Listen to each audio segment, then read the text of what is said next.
তো জুলাইখার এরকম প্রবলেম হয়ে গেল, হযরত ইউসুফের জন্য দেওয়ানা জিনা করবে, অন্দর মহলে নিয়ে গেল হযরত ইউসুফ আলাইহিস সালাম। একটা একটা করে পায়জামায় গিরা মারতে লাগলেন। গিরা মারতে মারতে মারতে মারতে 11টা গিরা মারলেন। ইউসুফ, আমার মনের ইচ্ছা যদি পুরা না করো তাহলে তোমাকে আজ ছাড়বো না। হযরত ইউসুফ বললেন, জুলাইখা, আপনি আমার মনিবের স্ত্রী, আমার মনিব আমাকে বিরাট বড় বিশ্বাস করে, এত বড় নাফরমানি আমি করতে পারি না, আপনি আল্লাহকে ভয় করেন।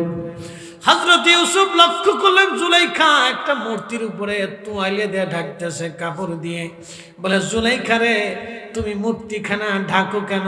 জুলাইখা ডাক দেখে, ইউসুফ, এটা আমার দেবতা ভগবান, আমি তোমার সাথে এখন জিনা করব, ভগবানের দেখলে বেজার হবে, এই জন্য কাপড় দিয়ে ঢেকে রাখতেছি। হযরত ইউসুফ ডাক দেখে, জুলাইখা, তোমার ভগবানে কাপড় দিয়ে ঢাকলে দেখবে না সত্য, কিন্তু আমার একজন মালিক আছে, রব আল্লাহ, আল্লাহ আল্লাহ আল্লাহ। এমন কোন স্থান নাই যেখানে আমার খোদার নজর না আছে। আস্তে হলো কেন, জোরে বলেন। তখনই হযরত ইউসুফ আলাইহিস সালাম দেখলেন দেওয়ালের ভিতরে হযরত ইয়াকুবকে দেখা যায়। হযরত ইয়াকুব মুখের মধ্যে আঙ্গুল নিয়ে বলেন, ইয়া ইউসুফ লা তাকরাবুজ জিনা, ইউসুফ রে, জিনার কাছে সাবধান যাবি না। ওই দৃশ্যখানে দেখে হযরত ইউসুফ একটু দৌড় মারলেন। আল্লাহ জিবরাইলকে বলেন, জিবরাইল, আমার ইউসুফ জিনার থেকে পালাচ্ছে, আমি আল্লাহর দিকে ফিরে যাচ্ছে, তাড়াতাড়ি করে দরজা খুলে দাও। টাস টাস করে হযরত ইউসুফের দরজা খুলে গেল।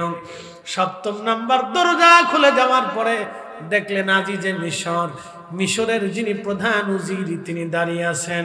কি ব্যাপার ইউসুফ, ব্যাপার কি, দৌড়াও কেন? জুলাইখা পিছন দিক থেকে জামা টেনে ধরলেন, জামা টেনে ছিঁড়ে ফেলে দিলেন। ইউসুফ জামা ছিঁড়ে জামা রেখে দিয়ে দৌড় দিলেন। ইউসুফ, দৌড়াও কেন? তখনই জুলাইখা ডাক দেখায়, স্বামীরে, একটা বেয়াদব গোলাম আপনি আমার ঘরে দিয়েছেন, সে আমার অন্দর মহলে আমার সম্মান হানি করতে গিয়েছিল, দেখেন আমি তার জামা টেনে ছিঁড়ে রেখে দিয়েছি।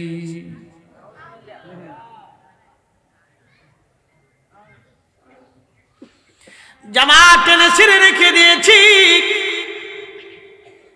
ঠিক তখনই ইউসুফ কয়, না, মিথ্যা, আপনার স্ত্রী আমাকে অন্দর মহলে নিয়ে তার সাথে জেনার জন্য উদ্বুদ্ধ করেছিল, আমি পালাচ্ছি। ইউসুফ রে, তোমার পক্ষে কি কোনো দলিল আসেনি? হযরত ইউসুফ বলেন, হ্যাঁ, আমার পক্ষে দলিল আছে। বলে, কি দলিল? বলে, দলিল হলো আপনার পাশের রুমে আপনার ভাতিজা দোলনায় শুয়ে আছে, আপনি ছোট্ট শিশু বাচ্চার কাছে যা জিজ্ঞাসা করেন আমি দোষী না আপনার জুলাইখা দোষী। বলে, বাচ্চা কি কথা বলবে? হ্যাঁ বলবে, যান।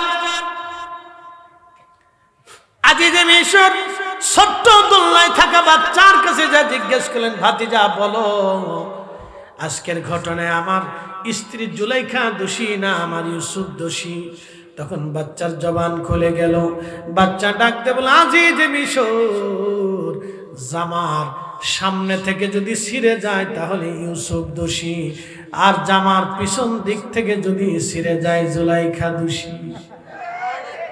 জোরে করেন আল্লাহু আকবার, আরো জোরে বলেন আল্লাহু আকবার। আজিজে মিশর এসে দেখলেন জামার পিছন দিক থেকে ছেঁড়া। ডাক দেখে, জুলাইখা তুমি দোষী। জুলাইখা কয়, স্বামী গো সাবধান, আর কিন্তু কথা বাড়াবেন না, ইজ্জত কিন্তু আপনার চলে যাবে। বেটিদেরকে আল্লাহ একটা উপস্থিত বুদ্ধি দিয়েছে, কিচ্ছু না বললে সেরাত করে চোখের পানি ছেড়ে দেখ, কান্দে দেবে।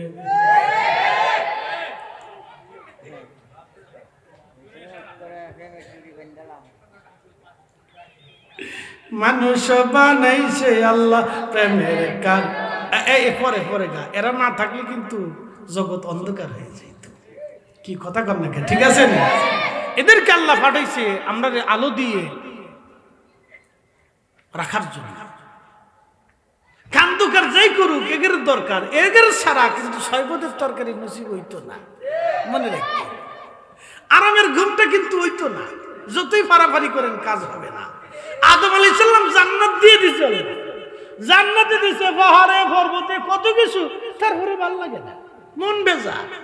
আল্লাহ তো জানে যে কি লেগে মন বেজা, তো গমে তো উঠতে দেখে সুন্দরী একজন বইয়ে রয়েছে, ঢাকনা মরে দেখে, এটা আবার কি এত সুন্দর, তো দেখতে গেছে, আল্লাহকে দাঁড়াও অপেক্ষা করো, বলে কি হয়েছে, বলে কি করো, আল্লাহ দেখতেছি সুন্দরী তো, আল্লাহকে বিয়ে করার লাগবে, বলে বিয়ে আবার কি, ফেরেশতা যাচ্ছে, জিবরিল আমিন এসে ইজাব কবুল করাইলেন।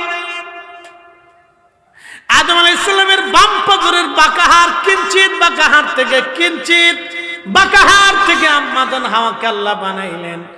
আল্লাহু আকবার। বিয়ে হলো। হযরতে জিবরিল বলল, আদম আপনি মহারানা দেন। বলে মহারানা কি? বলে আল্লাহর পক্ষ থেকে আপনার স্ত্রীকে আপনার সম্পদ থেকে মহারানা দেন। বলে আমি আল্লাহর জান্নাতে খাই, আল্লাহর জান্নাতে ঘুমাই, মহারানা আবার কোথা থেকে পাবো? আল্লাহ ডাক দিলেন, জিবরিল আমার আদমকে বলে দাও আমার আখিরি নবী রাহমাতুল লিল আলামিনের নামে 3 বার মতান্তরে 11 বার দুরূদ শরীফ পড়ে যেন তার আমার হাওয়া এবং তার স্ত্রী হাওয়াকে যেন মহারানা দিয়ে দেয়, তাহলে এই মহারানার হক আদায় হয়ে যাবে। আমার নবীর দুরূদ শরীফ দিয়া সেদিন আদম সফিউল্লাহর মহারানা হয়েছিল। একবার জোরে বলা যাবে কি মারহাবা? এই জন্য সূত্র গোপনটা বলে দিয়ে যায়, যেই কাজ দুরূদ দিয়ে শুরু হয় ওই কাজে বরকত হয়, বরকত হয়, বরকত হয়। এই জন্য আমাদের পীর মাশায়েখ উলামা ফুদালারা বাড়িতে মিলাদ পড়াইয়া দুরূদ পড়াইয়া তারপরে দোয়া করাইতো। কথা কর না কেন, ঠিক কিনা?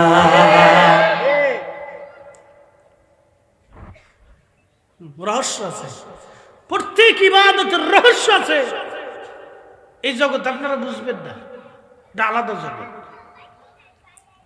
এ মুসলমান ভালো করে শুনে যাবেন হাজিরিন, হযরত জুরাইদের কথা বলছিলাম।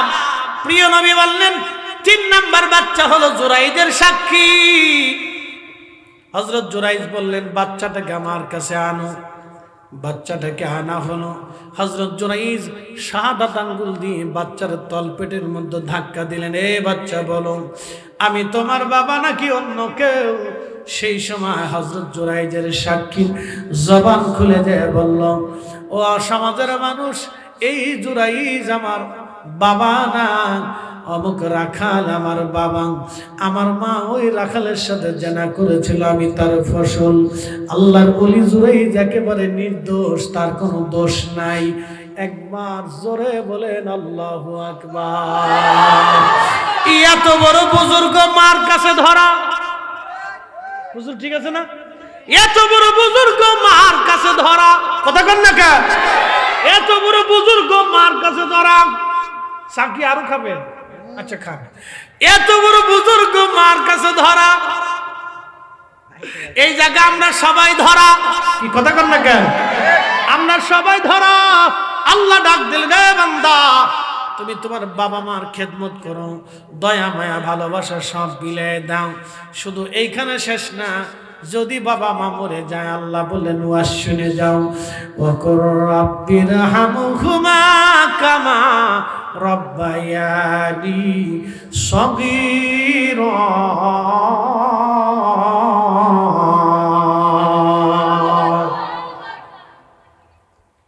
মাকালের ফল দেখতে ভালো, উপরে লাল নীল ভিতরে কালো। মাকালের ফল দেখতে ভালো, উপরে লাল নীল ভিতরে কালো। ওরে সারা জীবন এমনি গেল দয়াল, সারা জীবন এমনি গেল, খাইতে আমরা পারলাম না। যার ভিতরে নাই রসুলের প্রেম, তার সাথে ভাব কইর না।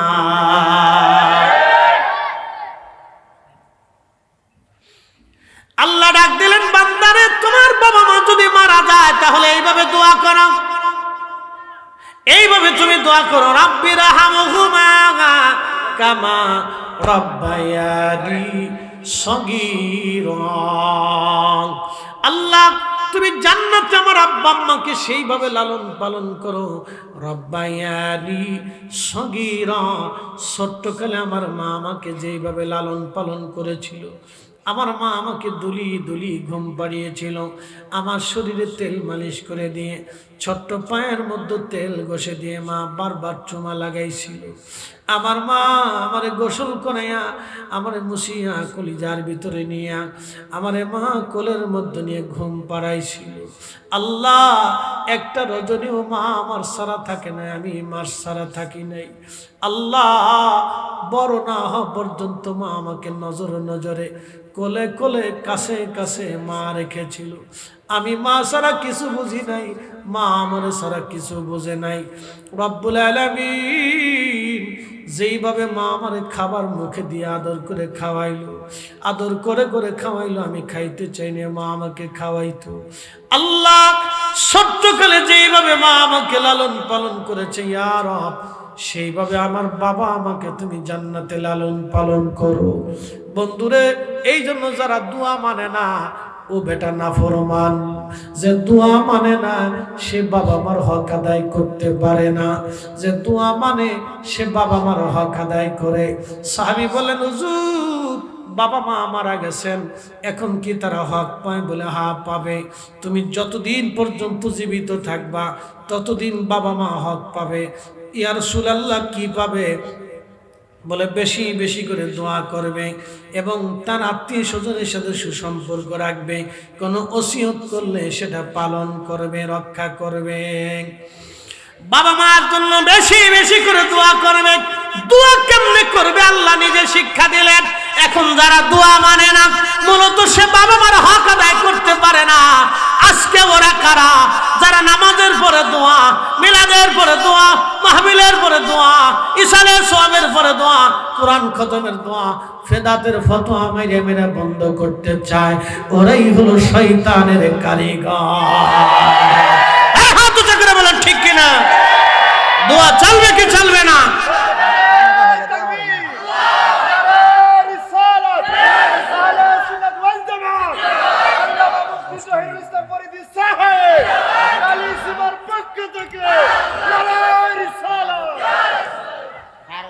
দোয়া চলবে কি চলবে না?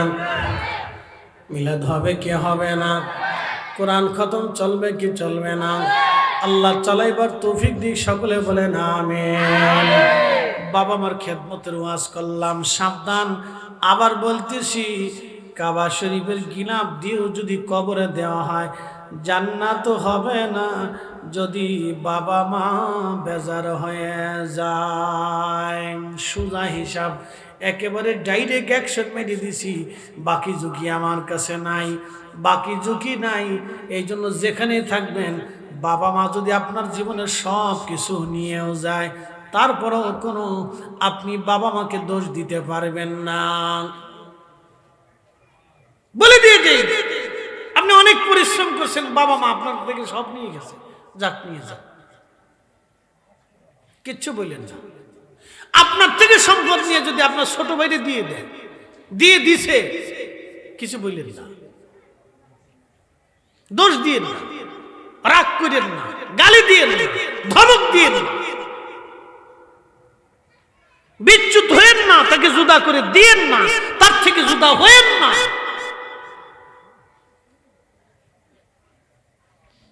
উনি যদি বেইনসাফি করে, তাহলে উনি হিসাব দিবে, আপনি দিবেন না। কি কথা ঠিক আছে না? উনি যদি আপনার সাথে বেইনসাফি করে, তাহলে উনি রবের কাছে জবাব দিবে।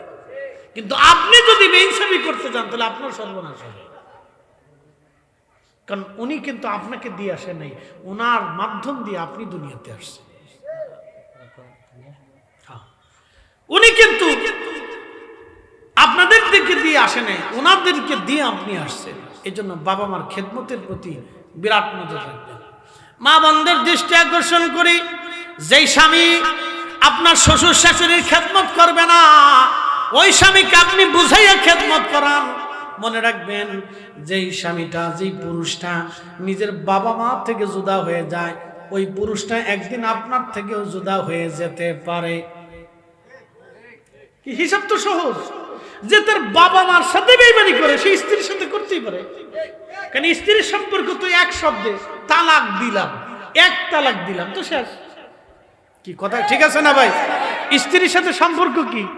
এক তালাক দিলাম তো শেষ, এক শব্দে শেষ হয়ে গেল সম্পর্ক। আর বাবা মা কিয়ামত পর্যন্ত যদি সন্তান বাবা মার সাথে রাগ করে তো বাবা মাই থাকে। তো সেই সন্তান যদি বাবা মার সাথে বেঈমানি করে তো আপনার সাথে বেঈমানি করবে, এটা তো সহজই চাও। আপনি বুঝেন না কেন? আপনি উল্টে বাবা মা থেকে আপনি তার সন্তানকে সরিয়ে নিয়ে আসতেছেন ফুসলিং ফাসলিং মিডিয়া। কাজ হবে না তো। আপনি তো বলদ, আপনি বুকার স্বর্গে বাস করতেছেন। এই জন্য এগুলি হিসাবের কথা, হিসাব করতে হবে। বোন আমার, আল্লাহ আপনাদের দিনকে, জীবনকে সুখময় করুক, আমরা দোয়া করি। আমরা পরামর্শ দিই, আপনাদেরকে নসিহত করি, উপদেশ দেই, বুঝাই, কিছু কথা শিখাই, কিছু কথা জানাই, ইতিহাস থেকে, তারিখ থেকে, কিতাব থেকে, হাদিস থেকে, কোরআন থেকে আপনাদেরকে শিখাই, বাস্তবতা থেকে শিখাই। আপনাদের জীবন জিন্দেগি যাতে সুন্দর হয়, ইসলাম কি জিনিস যাতে আমরা বুঝতে পারি। আল্লাহ আমাদেরকে বোঝার তৌফিক দিন। সকলে বলেন আমিন। আল্লাহ বানাইলেন কত জাতি, হইল না তার প্রেম প্রীতি, অবশেষে মানুষ বানায় প্রেমের কারণে, প্রেমের ডোরি বান্ধরে মা দিনার শনে। আহা, প্রেমের ডোরি বান্ধরে মা দিনার শনে।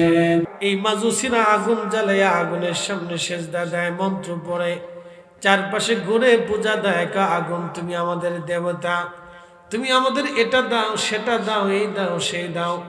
আল্লাহর মহানবী বাইজিদ বোস্তামি রহমাতুল্লাহ আলাইহির প্রতিবেশী ছিল শামউন, মাজুসি ধর্মের। সে ছিল বিরাট বড় পাদ্রী, ধর্মযাজক। মাজুসির আগুনের পূজা করে শামউন 40টা বছর ধরে আগুনের পূজা অর্চনা করে বেরিয়েছে। সে ছিল মাজুসি ধর্মের পাদ্রী। আল্লাহর ওলি বাইজিদ চিন্তা করলেন, আমার প্রতিবেশী মাজুসি জাহান্নামে চলে যাবে, বেঈমান হয়ে কবরে চলে যাবে। আমি বাইজিদ থাকতে এটা কি করে হয়? একটা বার তার কাছে দাওয়াত দিয়ে আসি। আগের ওলিরা বিধর্মীদের কাছে কালেমার দাওয়াত দিত, আর এখন আমরা হুজুররা আমাদের ভিতরেও দাওয়াত দিয়ে কুলাইতে পারি না। কথা কন না কেন?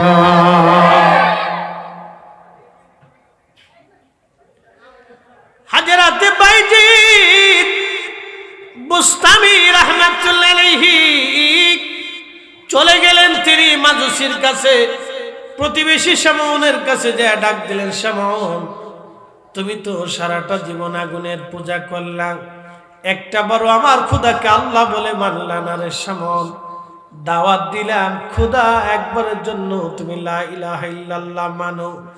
শামউন ডাক ডাকে, বাইজিদ, যেই রব আমি দেখি না, যেই খোদা দেখি না, সেটা খোদা কি করে হয় রে বাইজিদ? তোমার খোদা এক, তোমার খোদা আছে, প্রমাণ কি বলো? শামউন ডাক দেখে, বাইজিদ, তোমার খোদা আছে, প্রমাণ কি বলে দিয়ে যাও। শামউনকে বাইজিদ বুস্তামি বললেন, শামউন, আমার খোদা আছে, প্রমাণ যদি চাও তাহলে আসো, দুইজনে প্রতিযোগিতায় নেমে যাই। তুমি 40 বছর ধরে আগুনকে পূজা দিয়েছ, আর আমি একটা দিনের জন্য আগুনকে পূজা দেই নাই। তুমি আগুনের মধ্যে হাত ঢেলে দাও, আমি আগুনের মধ্যে হাত ঢেলে দেই। যার হাত আগুনে পোড়াবে শামউন তার ধর্ম মিথ্যা হবে, আর যার হাত আগুনে পড়বে না শামউন তার ধর্মই অরিজিনাল হবে। যদি প্রমাণ চাও তো এখনই প্রমাণ হবে, তুমি হক না আমি হক, তুমি হক না আমি হক। এরা ছিল ওলি আল্লাহ। কথা বলেন ঠিক কিনা?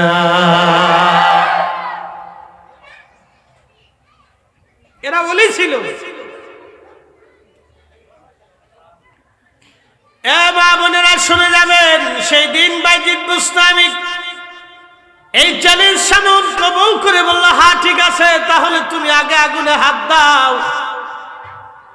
শামউনের চিন্তা, বাইজিদ যদি আগে আগুনে হাত দেয় ওর হাত পুড়ে যাবে, কারণ আগুন তো আর কাউকে খাতির করবে না। আগুনের ধর্মই জ্বালিয়ে পুড়িয়ে ছারখার করে দেওয়া। আগুনকে আল্লাহ শক্তি দিয়েছে, সে জ্বালিয়ে পুড়িয়ে ছারখার করে দিবে। আচ্ছা বলেন তো, এই কাগজের ভিতরে কি আগুন পাওয়া যাবে? আস্তে বলেন না, জোরে বলেন, পাওয়া যাবে? এখন এই কাগজ দিয়ে যদি আর এটা দিয়ে ঘষা দিয়ে আগুন কি ধরবে? কেন ধরবে না? বলে এই দুইটার ভিতরে আগুন জ্বালানোর উপাদান নাই। কিন্তু এই লোহায় লোহায় ঘর্ষণ লাগলে আগুন জ্বলে উঠবে, কথা ঠিক আছে না?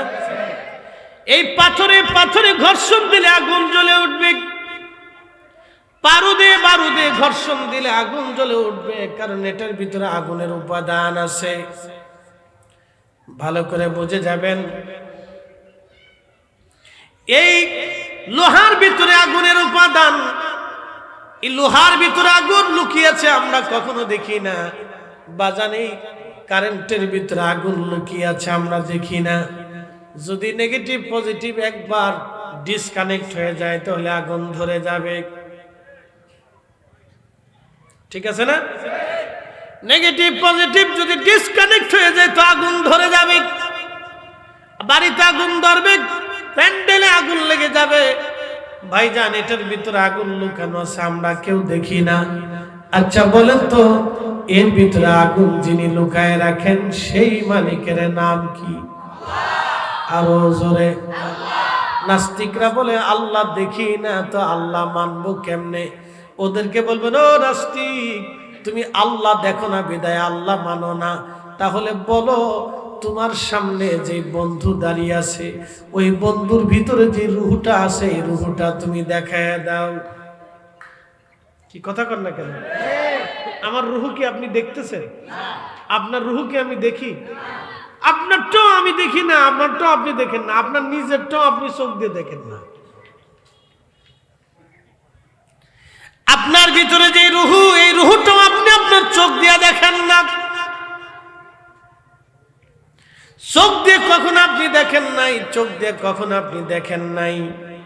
বাড়ির পাশে আর শ্রীনগর, সেথায় এক পড়শি বসত করে।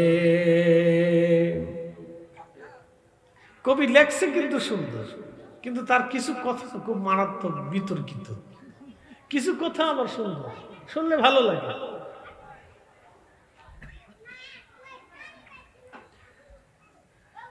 বন্ধু খুব মনোযোগ দিবেন। হাজিরি, আপনার ভিতরে যে রূহ আপনি জীবনেও কোনোদিন দেখেন নাই, কিন্তু আছে। একসাথে বলবেন আল্লাহু আকবার। এই রূহটা আছে। রূহ বানালো কি দিয়ে? আল্লাহ বলেন, ওয়ায়াসআলুনাকা আনির রূহি কুলির রূহু মিন আমরি রাব্বি।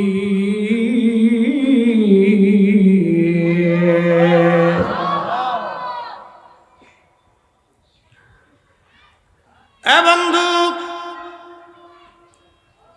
এই জন্য রূহ কখনোই আমরা দেখি না, সেটা আছে।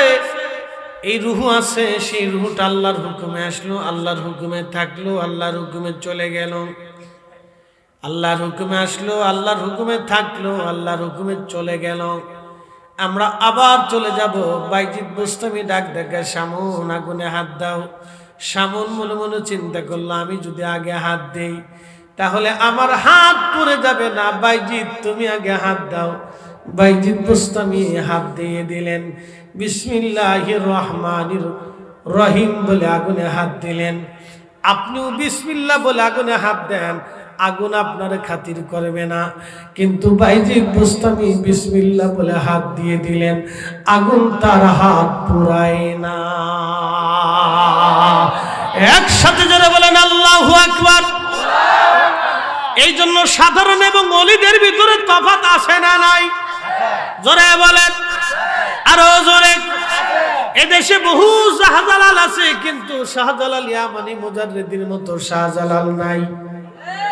কথা কন না কেন? এই জন্য আমরা ঘুরে ঘুরে ঘুরে ঘুরে আল্লাহর ওলি শাহজালালের মাজারের পাশে যায় দাঁড়াই, কারণ আমার দেশে কালিসীমায় শাহজালাল আছে। এই শাহজালাল আর ওই শাহজালাল এক না রে বাবা। ওই শাহজালাল সুরমা নদীর উপরে যায় নামাজ ছেড়ে দিল, পানি তার যায় নামাজ ডুবাই নাই। আর আমরা যদি সাগরের ভিতরে নৌকা ভাসায় দেই, সাগর আমাদের খাতির করবে না। হাওরের ভিতরে যদি নৌকা ভাসায় দেয়, পানিও আমার নৌকা খাতির করবে না। আমরাও শাহজালাল, উনিও শাহজালাল এক না। আমরাও বাইজিদ, দেশে বাইজিদ বহু আছে, আমার মামতো ভাইও বাইজিদ আছে, কিন্তু বাইজিদ বোস্তামির মতো বাইজিদ আর দেশে নাই। এই জন্য আমরা সুন্নিরা ওলি ভালোবাসি, মরার আগ সময় পর্যন্ত ওলি ভালোবেসে যাব। কথা বলেন ঠিক কিনা বেঠে?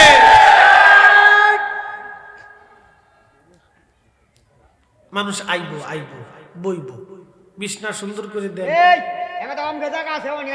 আসতে সর্বনাশ। জোয়ান কালে কিতে আছিল আল্লাহ জানে, বাইরে লাইছি।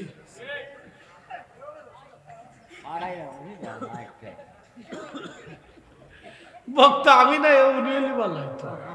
তো হইছিল কাজ। খুব মনোযোগ দিবেন হাজিরিন। আগুনের ভিতরে হাত ঢুকিয়ে দিলেন, আগুন জ্বলে কিন্তু বাইজিদ জ্বলে না। একসাথে বলবেন আল্লাহু আকবার। আচ্ছা, কারিশমাটা কি? আগুন জ্বললো, বাইজিদের হাত জ্বলে না। দীর্ঘ সময় সামন দেখে সর্বনাশ। কি দেখলাম আমি? 40টা বছর ধরে আগুনের সামনে মাথা পেতে রইলাম। ক্ষুধা বলে বলে বারবার আগুন রে ক্ষুধা বলে ডাকতে লাগলাম, কিন্তু 40 বছর ধরে ডাকার পরও আগুন আমারে শোনে না। আমি হাত দিলে আগুন আমারে খাতির করে না। বাইজিদ একটা দিনের জন্য আগুনকে ক্ষুধা মানে নাই, তারপরও আগুন তারে খাতির করে। কারণ কি? এরা বাইজিদ, এই বিদ্যা তুমি কোথা থেকে শিখছ? বাইজিদ বোস্তামি ডাক দেখায়, শামউন 40 বছর ধরে তুমি আগুনের সামনে মাথা পেতে আছো, আগুন তোমারে খাতির করে নাই। বাইজিদ রে, শামউন রে, আমি বাইজিদ ওই আগুনের পূজা করি নাই, কিন্তু আমি ওই আগুনের মালিক রে রাজি করেছি। কখনো তোমাকে যদি ভুলি, কখনো তোমাকে যদি ভুলি, হেদায়েতের আলো জেনে নিয়ম কাছে তুলি। কখনো তোমাকে যদি ভুলি, হেদায়েতের আলো জেনে নিয়ম কাছে তুলি।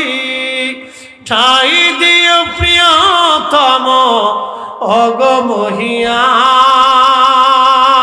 অগমহিয়ান, তুমি রহমান, তুমি মেহেরবান, তুমি রহমান, তুমি মেহের।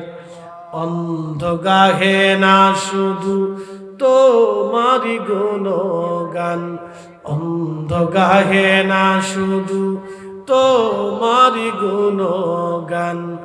বুঝেও বুঝে না তবু শান, তুমি রহমান, তুমি মেহেরবান।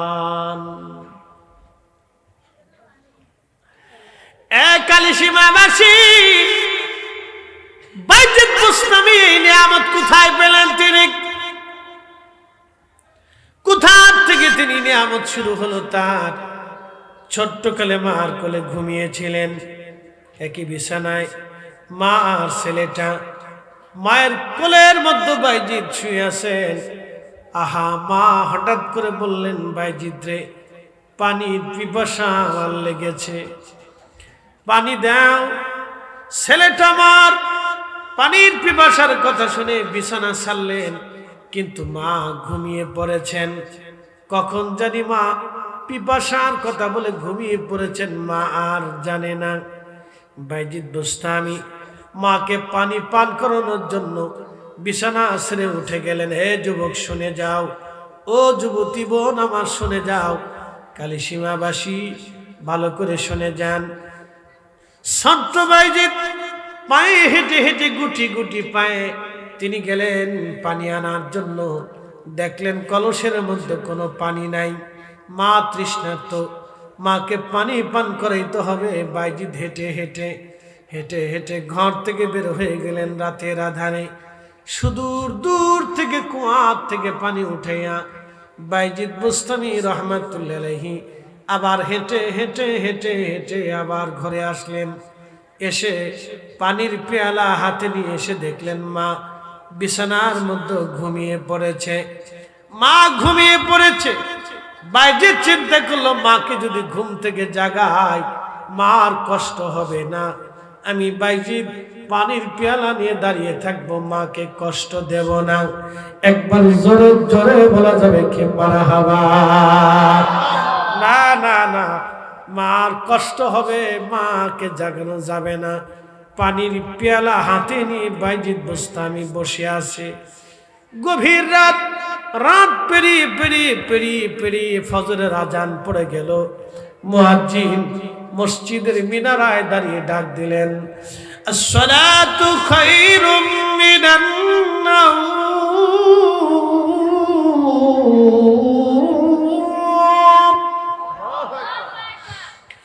আসসালাতু খায়রুম মিনান নাওম।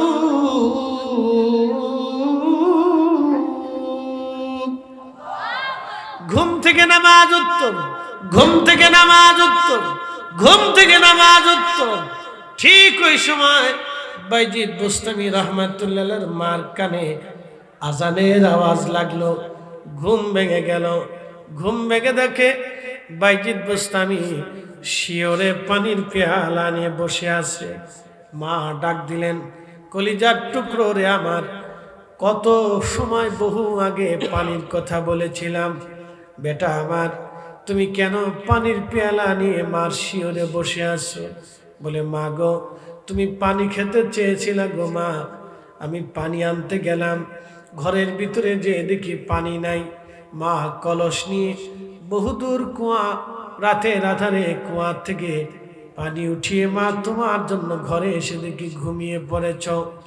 মা জননী, পানির ঘুম থেকে যদি তোমাকে জাগাই গো মা, তোমার কষ্ট হবে গো মা, সেই জন্য পানির পেয়ালা নিয়ে আমি বাইজিৎ তোমার শিওরে বসে আছি। কখন তোমার ঘুম ভাঙবে গো মা, আর তখনই আমি তোমারে পানি পান করাবো। ও মা, আমি তোমার পানির পেয়ালা নিয়ে তোমার পাশে বসে আছি, তোমার জন্য পানি এনেছি, মা পানি পান করো। বাইজিৎ বুস্তামির মা চোখের পানি ছেড়ে দিয়ে বাচ্চাটাকে কলিজার কোলের মধ্যে তুলে নিলেন। বুকের ভিতরে নিয়ে মা চোখের পানি ছেড়ে দিয়ে বলেন, রাব্বি, আমার কলিজার টুকরা বাইজিৎ আজকে মাকে পানি পান করানোর জন্য সারাটা রাত আমার শিওরে আজ বসে আছে। আল্লাহ, আমি মা হয়ে তোমার কাছে দরখাস্ত করতেছি, ইয়া রাব্বি, আমার বাইজিৎকে তুমি ওলি বানায় নাও, জমানার শ্রেষ্ঠ ওলি বানায় নাও, সুলতানুল আরিফিন বানায় নাও। এই জন্য পৃথিবীর প্রথম সুলতানুল আরিফিন তিনি হযরত বাইজিৎ বুস্তামি রহমাতুল্লাহ আলাইহি। একবার আওয়াজ তুলে বলা যাবে কি মারহাবা? ওগো মা, তুমি এ ধরনের শ্রেষ্ঠ নিয়ামত, তোমারই পদ তলে রয়েছে জান্নাত, তোমারই পদ তলে রয়েছে জান্নাত। এক কালিসীমার বিজয়নগরবাসী মায়ের দুয়ার কারণে বাইজিৎ বুস্তামি সুলতানুল আরিফিন, সুলতানুল আরিফিন, আরিফদের সুলতান তিনি মায়ের দুয়ার কারণে, মার খেদমতের কারণে জীবনে কখনো এইভাবে মার সেবা করছেন কিনা জানি না, জীবনে কখনো এইভাবে মায়ের সেবা করছেন কিনা জানি না। যদি করতে পারেন বন্ধু, তাহলে আপনি দুনিয়ার শ্রেষ্ঠ। একটা কথা মনে রাখবেন, ফরিদি যত বড় বক্তা হোক না কেন, আল্লাহি বিল্লাহি তাল্লাহি, আল্লাহর কসম করে বলি, আমাকে কাবা শরীফের গিলাফ দিয়েও যদি কাফনের কাপড় বানায়া কবরে পাঠিয়ে দেন, জান্নাত হবে না যদি মা বেজার হয়, জান্নাত হবে না যদি বাবা বেজার হয়, জান্নাত হবে না যদি বাবা মা বেজার হয়ে যায়। তাহাজ্জুদের নামাজ 40 বছর যদি কাজা না হয়, জান্নাত হবে না যদি বাবা মা বেজার হয়, জান্নাত হবে না যদি বাবা মা বেজার হয়ে যায়। আল্লাহর নবী পবিত্র মিম্বার শরীফে প্রথম কদম রাখলেন। কদম রাখার পরে নবী বলেন আমিন। সাহাবায়ে কেরাম বললেন চিন্তিত হয়, আমিন কেন বলল? আবার দ্বিতীয় কদম রেখে বললেন আমিন। তৃতীয় কদম রেখে নবী বলেন আমিন। সাহাবীরা বললেন ইয়া রাসূলুল্লাহ, 3 বার আপনি আমিন বললেন, কারণ বুঝলাম না। আল্লাহর নবী বললেন সাহাবীরা রে, প্রথমবারে যখন আমিন বললাম জিবরিল আমিন আসলো, হুজুর মাহে রমজান পাইলো, কিন্তু মাহে রমজান পাওয়ার পরে ইবাদত করে যে জান্নাত কিনে নিতে পারলো না, মাহে রমজান পাইলো, ইবাদত করে যে গুনাহ মাফ করাইতে পারলো না, সে ধ্বংস হয়ে যাক। আমি নবী দোয়া করে বললাম আমিন। রমজান আসলো, নিজের জীবনের গুনাহ যদি মাফ করাইতে না পারেন তাহলে জিন্দেগি বরবাদ। নবী বললেন সাহাবীরা রে শুনে নাও তোমরা। দ্বিতীয়বার জিবরিল আমিন এসে বলেন ইয়া রাসূলুল্লাহ, আপনি নবীজির পবিত্র নাম মোবারক শোনার পরে যে দুরূদ শরীফ পড়ল না, সে ধ্বংস হয়ে যাক। আপনি নবীর নাম মোবারক শোনার পরে যে দুরূদ পড়ল না, সে ধ্বংস হয়ে যাক। আমরা সুন্নিরা শুধুই দুরূদ শরীফ পড়ি না, আমরা নবীজির পবিত্র নাম মোবারক শুনে বৃদ্ধাঙ্গুলি সাল্লাল্লাহু আলাইহি ওয়াসাল্লাম বলে সুমা লাগাইয়া আমরা চোখের মধ্যে মাসে করে আমরা নবীকে আরো বেশি করে সম্মান করি। কথা বলেন না কেন? তাতে যদি বেদাতি হতে হয় হবে কি? কথা বলেন যারা বলে যদি বেদাতি হতে হয় বেদাতি হব, কিন্তু নবীর নাম শুনে দুরূদ আমরা ছাড়ব না।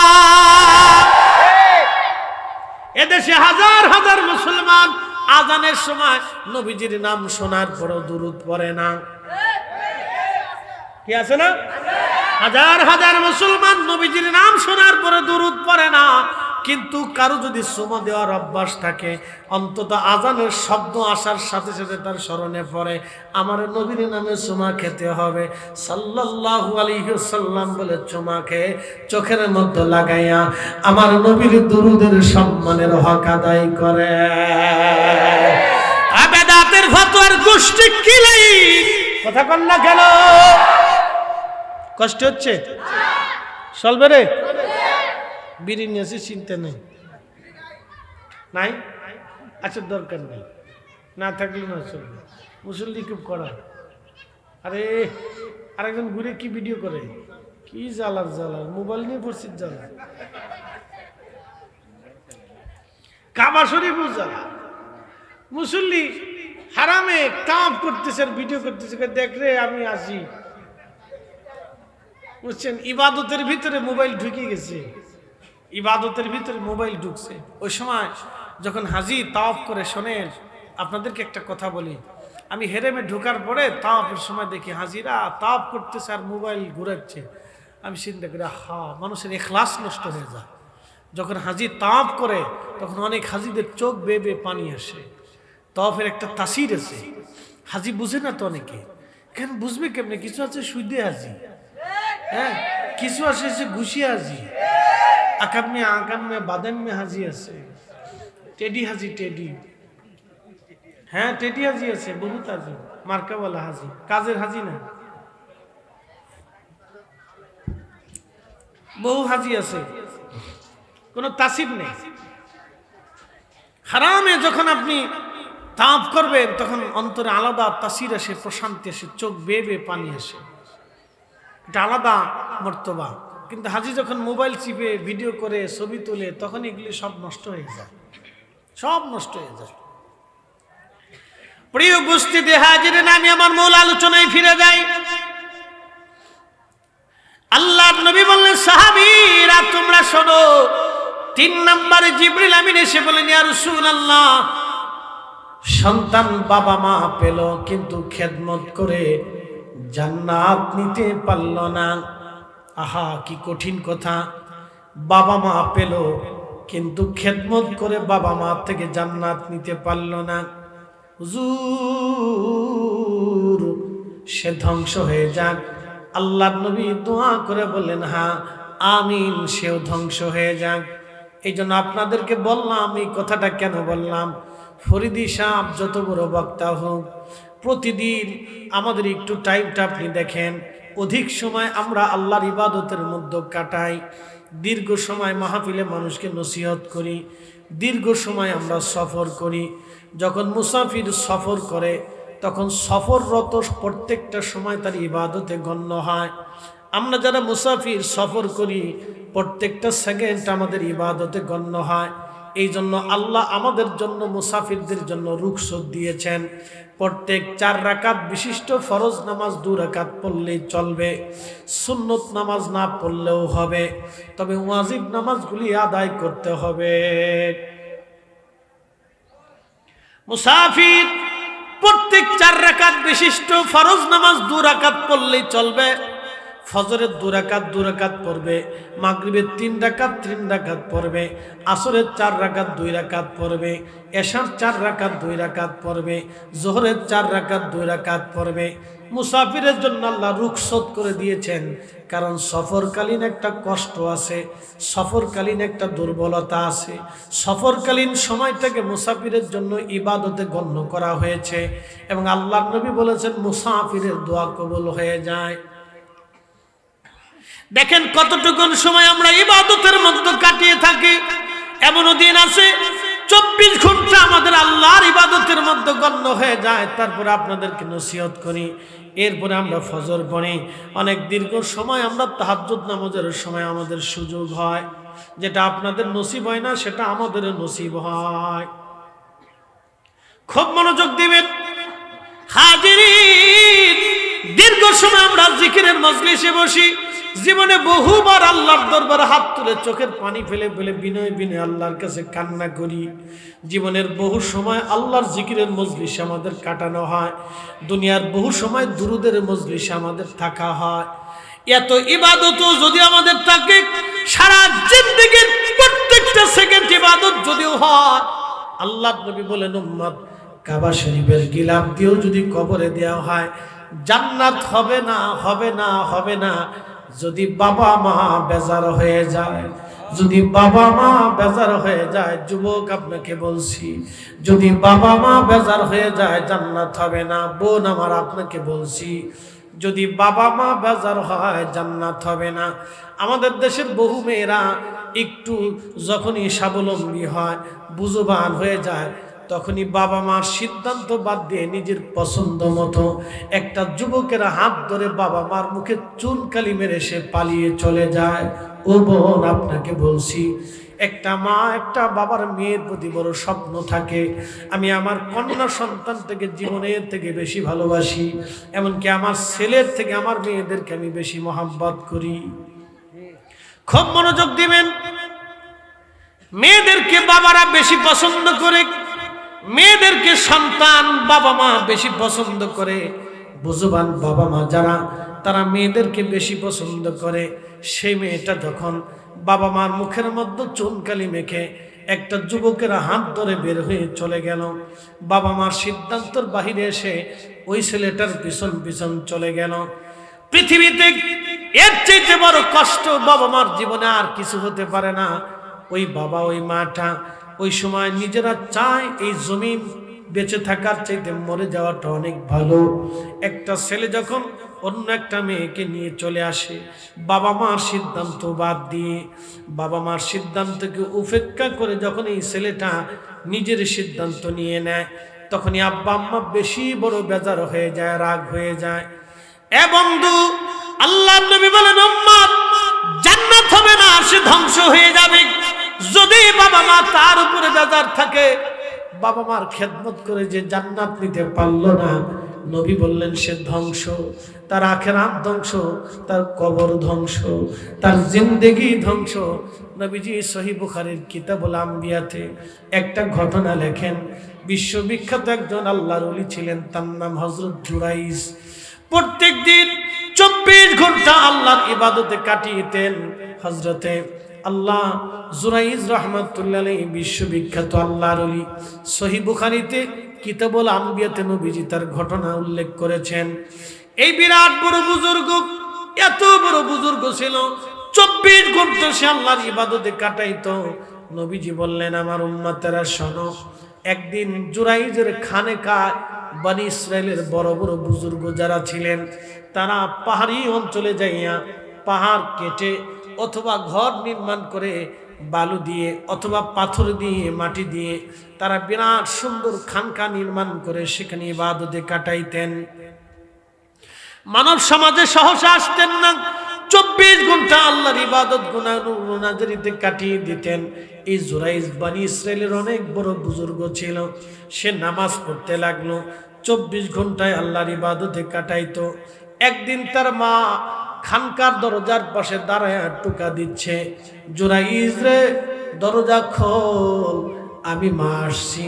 মা দুটি কথা বলেই মা চলে যাবে, দরজা খোল। আল্লাহর নবী বললেন, জুরাইজ তখন নামাজের মধ্যে দণ্ডায়মান, সলাতে দণ্ডায়মান। জুরাইজ তখন নামাজে চিন্তা করে, একদিকে মা, অন্যদিকে নামাজে দাঁড়াইলাম, আমি আল্লাহর সামনে দাঁড়িয়েছি, অন্যদিকে মা ডাকতেছে, না না না, মা চলে যায় যাক, আমি নামাজ ছাড়ব না। জুরাইজ নামাজ পড়তে লাগলো, মা ডাকাডাকি করলেন, দীর্ঘ সময় ডাকার পরে সাড়া হলো না, মা হেঁটে চলে গেলেন। পরের দিন আবার আসছে, ঘরের দরজার খানকার মধ্যে টোকা লাগিয়ে বলে, বাবা জুরাইজ রে, আমি তোর মা আসি, দরজা খোল, আমি মা কথা বলে চলে যাব। এই দিনও জুরাইজ নামাজের মধ্যে দণ্ডায়মান, চিন্তা এসে গেল, একদিকে মা, অন্যদিকে নামাজ, না না না, মা চলে যায় যাক, আমি নামাজ ছাড়বো না। আল্লাহর ওলি জুরাইজ তখন নামাজ পড়তে লাগলো, মা ডাকাডাকি করে দ্বিতীয় দিন চলে গেল। তৃতীয় দিন আবার মা আসছে, খানকার দরজায় টোকা লাগাচ্ছে, জুরাইজ রে, আমি তোর মা আসছি, দরজা খোল। বেটারে কলিজার টুকরা, মা দরজাটা খোল, খোল বেটারে, দরজাটা খোল, আমি তোর মা আসছি, দরজা খোল, মা কথা বলে চলে যাব। হযরত জুরাইজ রাহমাতুল্লাহি আলাইহি চিন্তা করলেন, না না, একদিকে নামাজ, অন্যদিকে মা, না, মা চলে যায় যাক, আমি নামাজ ছাড়ব না। আল্লাহর মেহবুব নবী বলতেছেন, ঠিক তখনই মা ঘরে দরজার পাশে দাঁড়িয়ে আল্লাহর দরবারে হাত তুলে বলেন, হে রব, 3টে দিন আমি আমার কলিজার টুকরা সন্তানটাকে ডাকতে লাগলাম, আমার ডাকে সাড়া দেয় নাই। আল্লাহ, আমি জানি আমার জুরাইজ তোমার দরবারে অনেক বড় বুজুর্গ, আমি এটাও জানি আমার জুরাইজ 24 ঘন্টা তোমার ইবাদতে কাটায়, কিন্তু আমি তো তার মা, আজকে 3 দিন ধরে মা তারে ডাকছি, আমার ডাকে সাড়া দেয় নাই। আল্লাহ, আমি তোমার কাছে একটা দরখাস্ত রেখে গেলাম, আমার জুরাইজ তোমার কাছে যত বড় ওলি হোক না কেন, আল্লাহ আমার জুরাইজকে দুনিয়ার থেকে কোনো বেশ্যা নারীর, কোন পতিতা নারীর, কোন বেশ্যা নারীর অপমান না দিক, অপদস্থ না করাইয়া, লাঞ্ছিত না করাইয়া কবরে পাঠাইও না। হাই হাই হাই, কত বড় সর্বনাশ। মা বদ্ধ রাগ করে বদ্ধ করেছে, আল্লাহ আমার জুরাইজকে কোনো বেশ্যা নারীর অপবাদ না দিয়ে, আল্লাহ লাঞ্ছিত বঞ্চিত না করিয়া কবরে দিও না।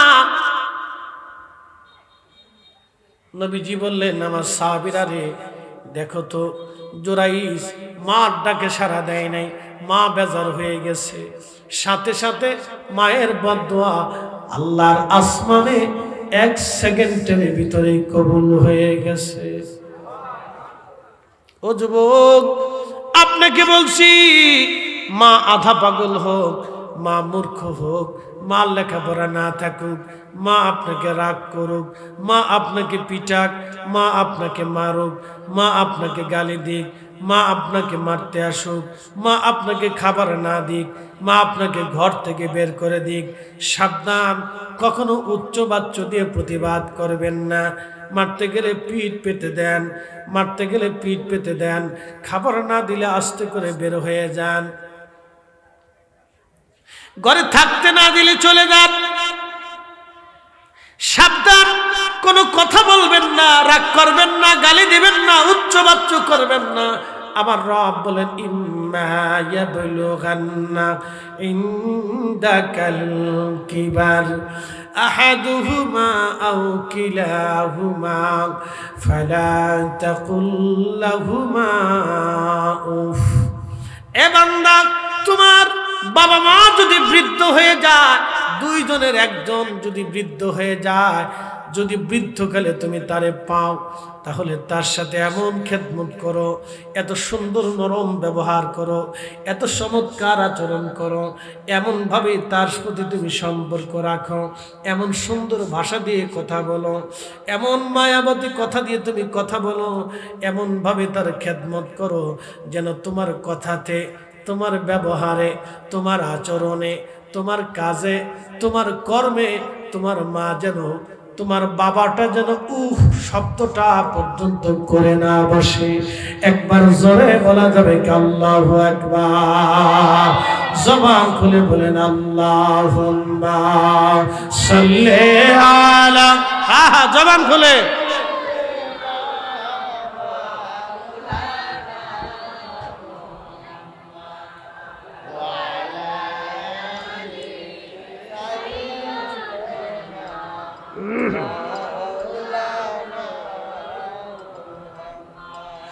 আল্লাহ বানাইলেন কত জাতি,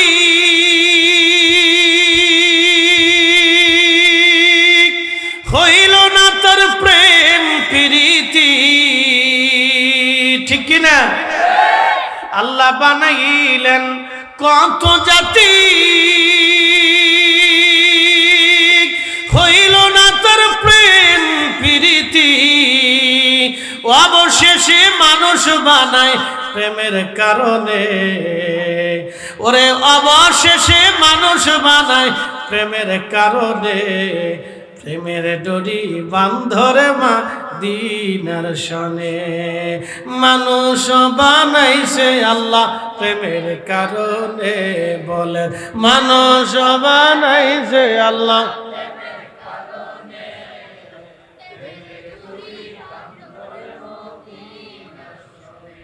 খালি ব্রাহ্মণবাড়িয়া প্রেম থাকে না, যদি কাইজা লাগে, ঝগড়া লাগে, তখন আর প্রেম থাকে না।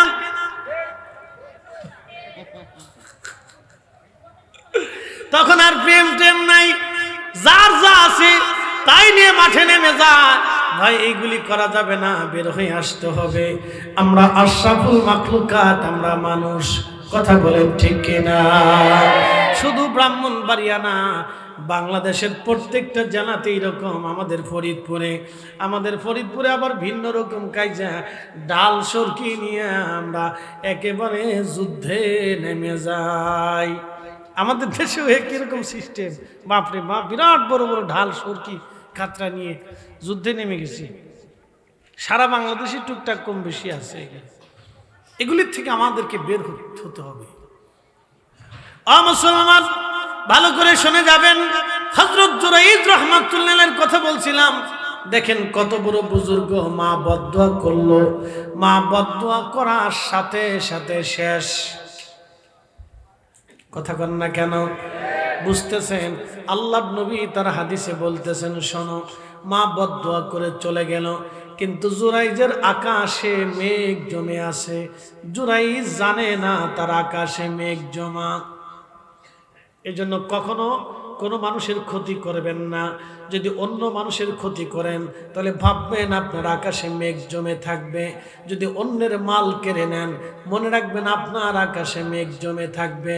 যদি অন্যর সাথে জুলুম করেন তাহলে ভাববেন আপনার আকাশে মেঘ জমে আছে।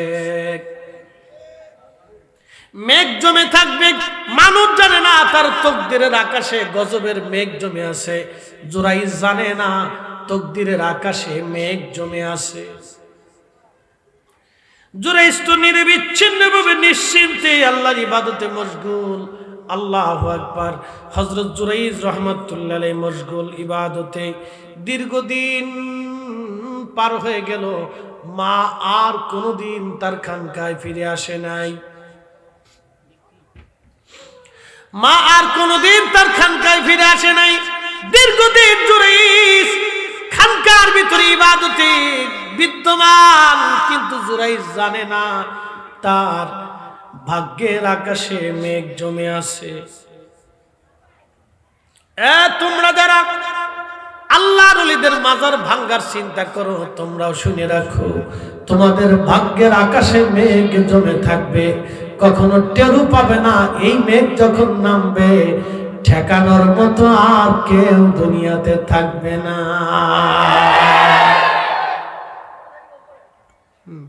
মনে রাখেন, হুজুর গাউসে পাক হুজুর খাজা বাবা আজমিরির সাথে দ্বন্দ্ব করে রাজা পৃথ্বীরাজের ভাগ্যের আকাশে মেঘ জমা ছিল। শাহজালাল ইয়ামানি মুজাদ্দিদের বিরুদ্ধে লাগার কারণে গোবিন্দের আকাশে ভাগ্যের আকাশে মেঘ জমেছিল। হযরত সাইয়্যিদুনা মুজাদ্দিদ আল-ফিসানি আল-ফারুকী রাদিয়াল্লাহু আনহুর সাথে দ্বন্দ্ব করে সম্রাট আকবরের ভাগ্যের আকাশে মেঘ জমেছিল। বাজান, খুব সাবধান, খুব সাবধান। আল্লাহর ওলিদের সাথে পানাপানি যদি কেউ করতে চাও, শোনো, অনেকের চিন্তা আমরা ক্ষমতা আসলে একটা মাজারও রাখবো না। তোমরা শুনে রাখো, এক নূরে পাগলারে ফুরাইয়া বিপদে আসো। আর যদি শাহজালালের মাজারে তোমরা হাত দিতে যাও, বাংলাদেশের ঘরে ঘরে আগুন লেগে যাবে। কি ভাবতেছেন আপনারা? হ্যাঁ, এত সহজ দুনিয়াটা? পাগল তো বহু কিছুই স্বপ্ন দেখে বাপ। পাগলের সুখ মনে মনে, রাত হলে তার আগুনে। একটু চা খাই। ফুকায়ও আমার চা খাইতে দিত না, ভিতরে পড়ছে। যাক, করুক, আর কিছু করার নেই। না, শীতকালে শীত এসে গেছে, ফুকা কোত্থেকে আসে? না খামু, আবার পরে খামু। আল্লাহ, আমরা আল্লাহ গলা দিছি, একটা মাইক লাগে না। আপনি আজান দিতেন নি আগে? ঠিক আছে, এর লেগে তো একসাথে করেন আল্লাহ। কষ্ট হচ্ছে আপনাদের? বুঝিয়ে যাচ্ছি, ভালো করে বুঝে। হযরত জুরাইজ রাহমাতুল্লাহ আলাইহি তিনি জানেন না তার আকাশে মেঘ জমে আছে, ভাগ্যের আকাশে মেঘ। মাঝে মধ্যে তার খানকার পাশে একটা রাখাল এসে ঘুমাইতো। ওই রাখালের সাথে ওই এলাকার একটা মেয়ের অবৈধ সম্পর্ক হয়।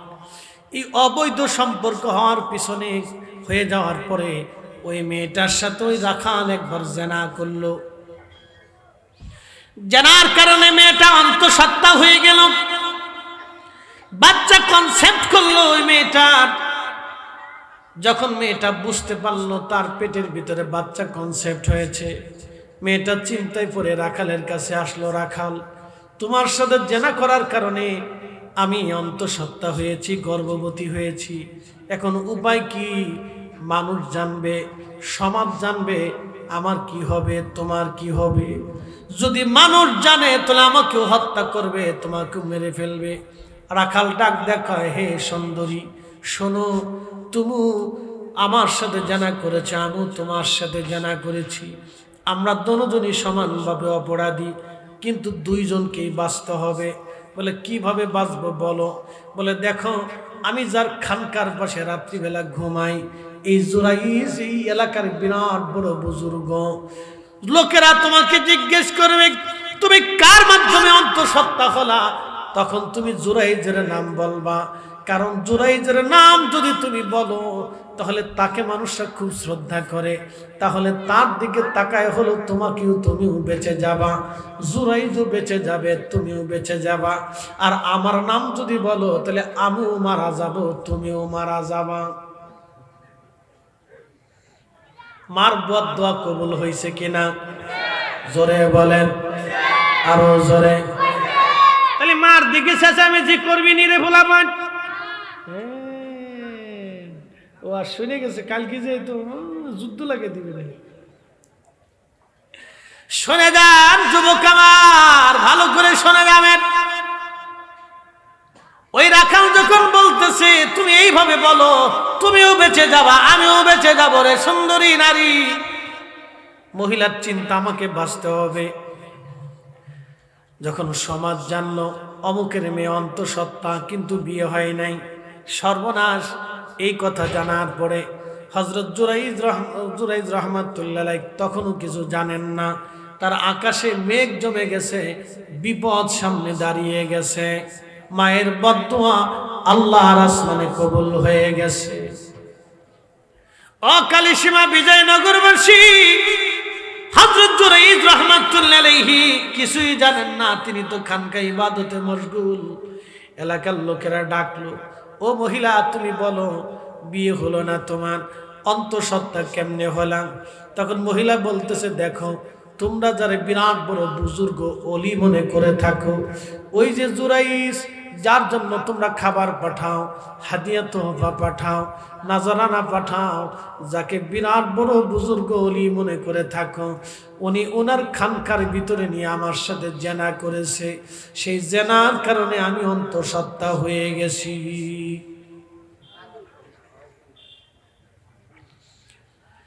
যুবকরা লাঠি সোটা নিয়ে সমস্ত মানুষের দৌড়ে জুরাইজের খানকার উপর আক্রমণ করলো, আগুন দিয়ে খানকা পুড়িয়ে জুরাইজকে ঘর থেকে বের করে লাঠি দিয়ে মারতে লাগলো। জুরাইজ বলল, এ লোকেরা তোমরা আমাকে হঠাৎ করে আক্রমণ করলা, মারো, কারণ কি? আমার অপরাধ কি বলবানি? লোকেরা বলো তুমি ভণ্ড প্রতারক, তুমি ওই মহিলার সাথে জানা করেছো, সে অন্তঃসত্ত্বা। জুরাইজ বলল, ওই মালিকের কসম করে বলি, যেই মালিক আমার হায়াত এবং মৃত্যু দিয়েছে, আমি তাকে জীবনে কোনোদিন একটা নজরে দেখিও নাই, জানা করা তো দূরের কথা। কথা তো সত্য, কিন্তু বদদুয়া তো মা, বদদুয়া লেগে গেল মার। কথা তো সত্য। এই যুবক, এই জন্য বাবা মার বিরুদ্ধে দাঁড়াইয়া তুমি আকাশ চুম্বি ইবাদত নিয়েও যদি দাঁড়াও, কাজ হবে না। আবার বলি, বাবা মার বিরুদ্ধে তুমি যদি আকাশ চুম্বি ইবাদত নিয়ে দাঁড়াও, কাজ হবে না।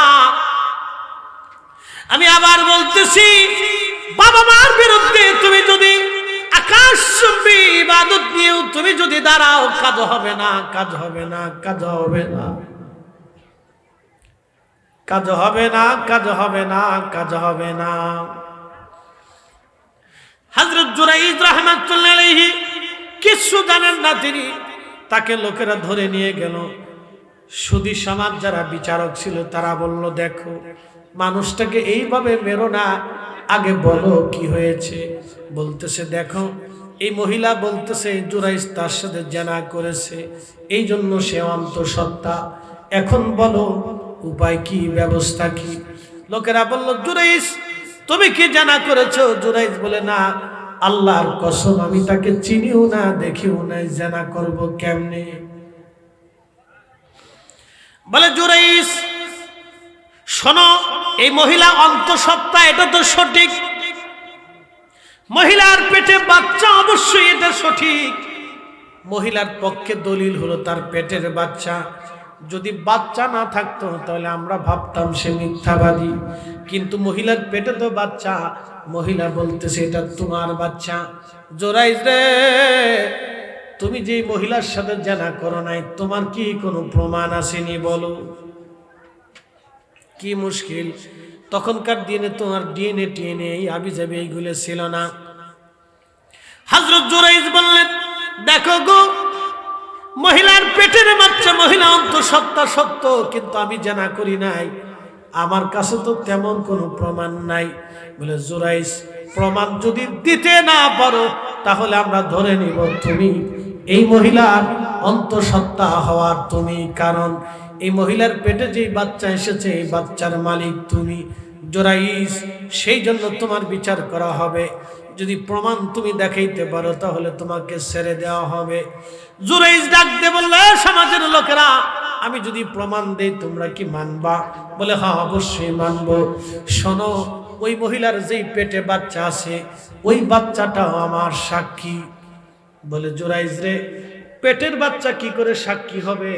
বলে এই বাচ্চাটা প্রসব হওয়ার পরে আমি ছোট্ট শিশুর কাছে জিজ্ঞাসা করব আমি তার বাবা নাকি অন্য কেউ তার বাবা। লোকেরা বলল, জুরাইজ, শিশু বাচ্চা কি মার কোল থেকে কথা বলবে? জুরাইজ বলল, হ্যাঁ, আমি বললে শিশু বাচ্চা কথা বলবে। একবার জোরে বলা যাবে কি আল্লাহু আকবার?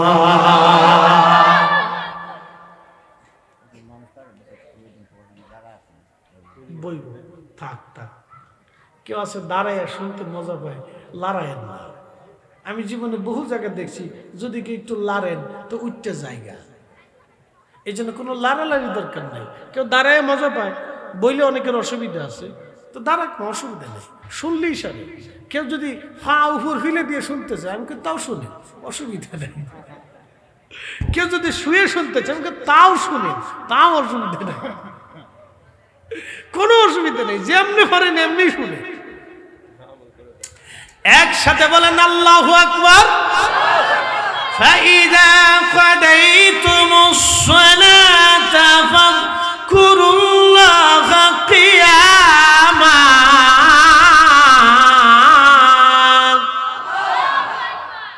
আল্লাহ বলে, নামাজ শেষ করছো, ফাযকুরুল্লাহ, আমি আল্লাহর জিকির করো, কিয়ামা, দাঁড়ায় রইছো দাঁড়ায় দাঁড়ায় করো, কুউদা, বসে রইছো বসে বসে করো, ওয়া আলা জুনুবিকুম, শুয়ে রইছো শুয়ে শুয়ে করো।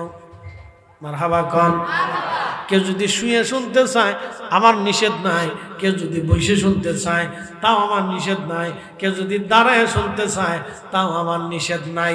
অনেকে জিকির করতে করতে বাসের মধ্যে ঝুলে, আমাকে ঝুলতে দাও, তাও আমি নিষেধ করব না। ও ঝুলুক, ও জিকির করতে করতে ঝুলতে মন চাইতে ঝুলুক।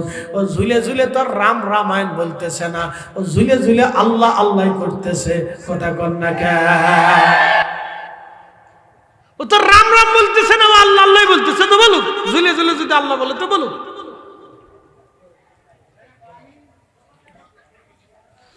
আমরা সুন্নিরা অনেক সময় দাঁড়ায় জিকির করি, কি হয় না? অনেক দরবারে দাঁড়িয়ে জিকির হয়। শুধু বাংলাদেশে দাঁড়িয়ে জিকির হয় না, পৃথিবীর বহু দেশে হয়। উজবেকিস্তানে দাঁড়িয়ে জিকির হয়, কাজাকিস্তানে, চেচনিয়া, বসনিয়া, হার্জেগোভিনা, রাশিয়া, এই সমস্ত তুর্কিস্তানে দাঁড়িয়ে দাঁড়িয়ে জিকির হয়। নকশবন্দিয়া তরিকায় দাঁড়িয়ে দাঁড়িয়ে জিকির করার একটা সবক আছে।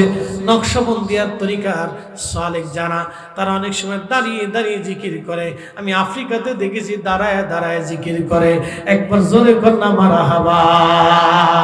খালি ফতোয়ার গুতাগুতি বাংলাদেশে, খালি ধাক্কা ধাক্কি বাংলাদেশে, ফতোয়ার ধাক্কা ধাক্কি খালি বাংলাদেশে। ও দাঁড়ায় করলো কে, ওর মাথার লড়াইলো কে, ও হাত লড়াইলো কে? আরে বেটা, এত ফতোয়া দিস নি? গুতাগুতি করতে করতে বাংলাদেশের ইসলাম শেষ। না, নাই কিছু। বলে হুজুর কেমনে আছে? বলে কেমনে থাকবে? প্রধান উপদেষ্টাই সুদের কারিগর, তো থাকবে কেন? ও নাই কিছু। আমি ঠিক করলে ঠিক, না ঠিক করলে ঠিক, নাই কিছু। তো বাজান, ভালো করে শোনেন, ভালো করে শুনে যাবেন। হযরত জুরাইজ রাহমাতুল্লাহ আলাইহির কথা বলছিলাম। জুরাইজ মার বদদুয়া কবুল হয়ে গেল, কাজে লেগে গেল। লোকেরা বলল, জুরাইজ তাহলে তুমি ততদিনে রিমান্ডে থাকবা, জেলখানার মধ্যে আবদ্ধ থাকবা, যতদিন এই বাচ্চা প্রসব না হবে। একসাথে জোরে বলেন আল্লাহু আকবার। একটু জিকির করি লা ইলাহা ইল্লাল্লাহ, জোরে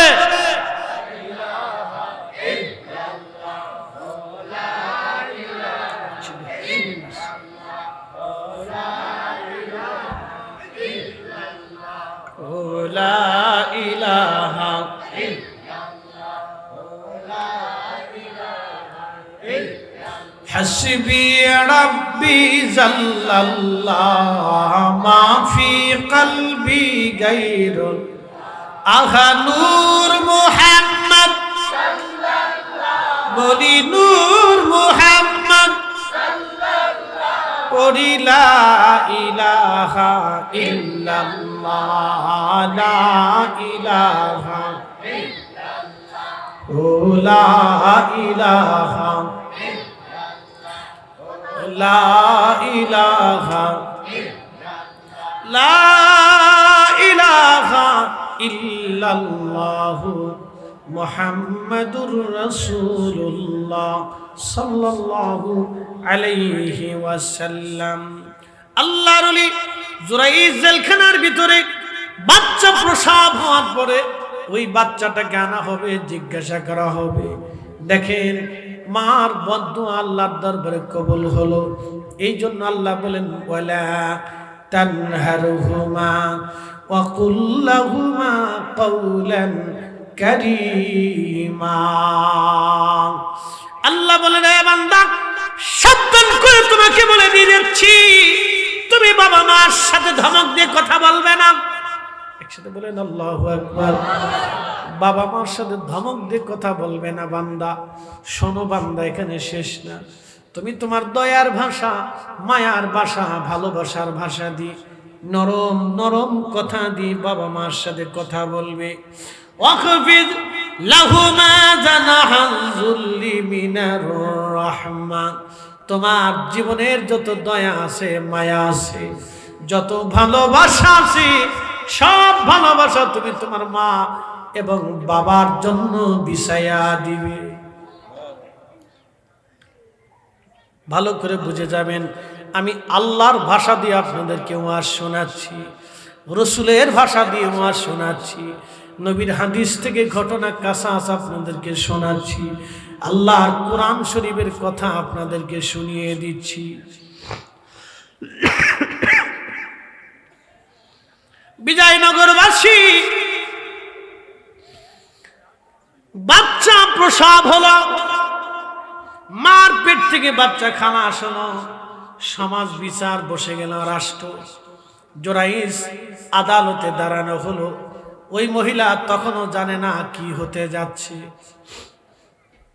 মহিলার চিন্তা, আমাকে বাঁচতে হবে, আমাকে বাঁচতে হবে যে কোনো মূল্যে, আর এই বাচ্চাটা জুরাইজের ঘাড়ের উপরে চাপিয়ে দিতে হবে যে কোনো মূল্যে। বলেন তো বদদুয়াটা কার? আরো জোরে। জুরাইজের অপরাধ কি? আপনি তো মাকে ধমক দিয়েছেন, সে তো মাকে ধমক দেয় নাই, শুধু দরওয়াজাটা খুলে নাই, মার সাথে কথা বলে নাই। জুরাইজ তো আর খারাপ কাজ করে নাই, আপনি তো মেয়ে বের করে নিয়ে আসছেন, মেয়ে বের করে আইনা আবার বাপ মার ঘরের মধ্যে উঠে বাপ মার সাথে ঝগড়া করে ভাগছেন। জুরাইজ তো তাও করে নাই, শুধু আল্লাহর ইবাদতে রত ছিল, মার বদদুয়া কবুল হলো। ভাবতেছেন আপনার আকাশে সূর্য উঠবে, না না না, বাবা মারে কষ্ট দিয়া ভাগ্যের আকাশের সূর্য উদয় হবে না, ভাগ্যের আকাশে কালো ঘন মেঘ জমে থাকবে। এমন সময় ওই মেঘগুলি আপনার মাথার উপরে ছোটানো হবে, যা আপনি দিশে খুঁজে পাবেন না। কথা বল না কেন?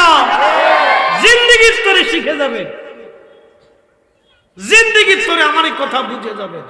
রাসূল করিম সাল্লাল্লাহু আলাইহি ওয়াসাল্লাম শিক্ষা দিয়েছেন। এ মহিলারা ভালো করে শুনেন, খালি তো স্টার জলসা দেখে ক্লিকবাজি শিখেন যে কেমনি ক্লিক মারা যায়।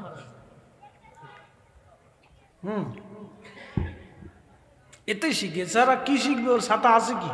আর কেমনে লিপস্টিক মারবো, সোনু মারবো, পাউডার মারবো, এই আপনার কি কয় এটা, মুখে কি মারে এটা?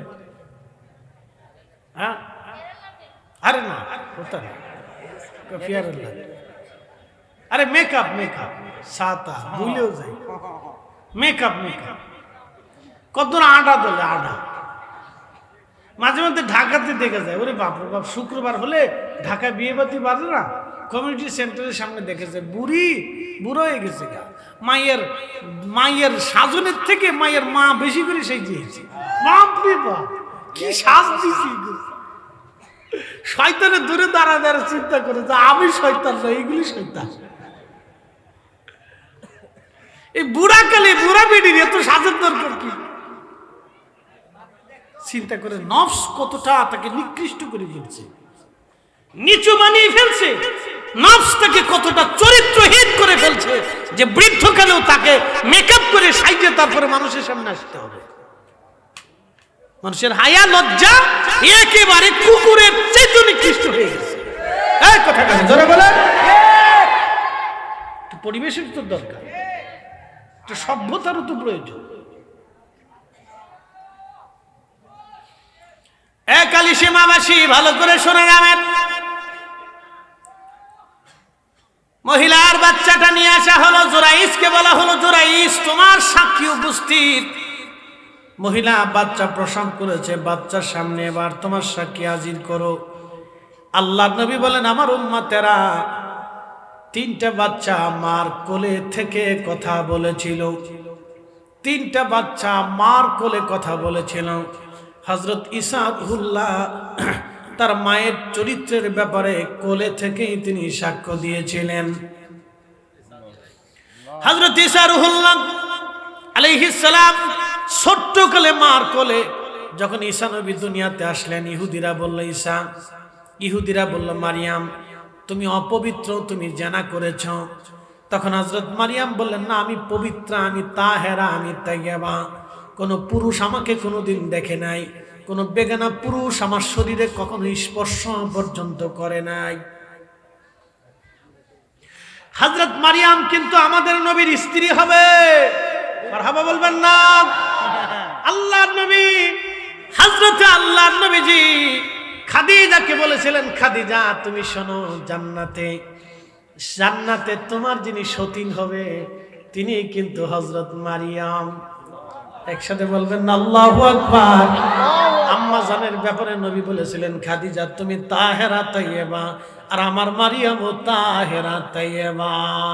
আল্লাহু আকবার। না হয় না আরো জোরে জোরে জোরে।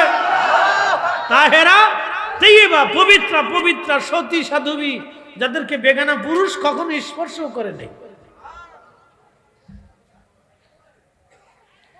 ভালো করে শুনে যাবেন। হযরত মারিয়াম আলাইহিস সালাম যখন ইহুদিরা বলল তুমি নাপাক, তুমি জিনা করেছো, তুমি অপবিত্র, তখনই হযরত ঈসা রূহুল্লাহ মার কোলের মধ্য থেকে জবান খুলে দিলেন। হযরত ঈসা রূহুল্লাহ ডাক দিয়ে বলেন, হে মানুষেরা তোমরা শোনো, আমি ঈসা রূহুল্লাহ, আমার জননী, আমার মা পবিত্রা, সতী এবং সাধবী। কোন পুরুষের মাধ্যম দিয়ে আমি দুনিয়াতে আসি নাই। আল্লাহ আমাকে সরাসরি রূহের মাধ্যমে সৃষ্টি করেছেন। একবার জোরে বলা যাবে কি আল্লাহু আকবার।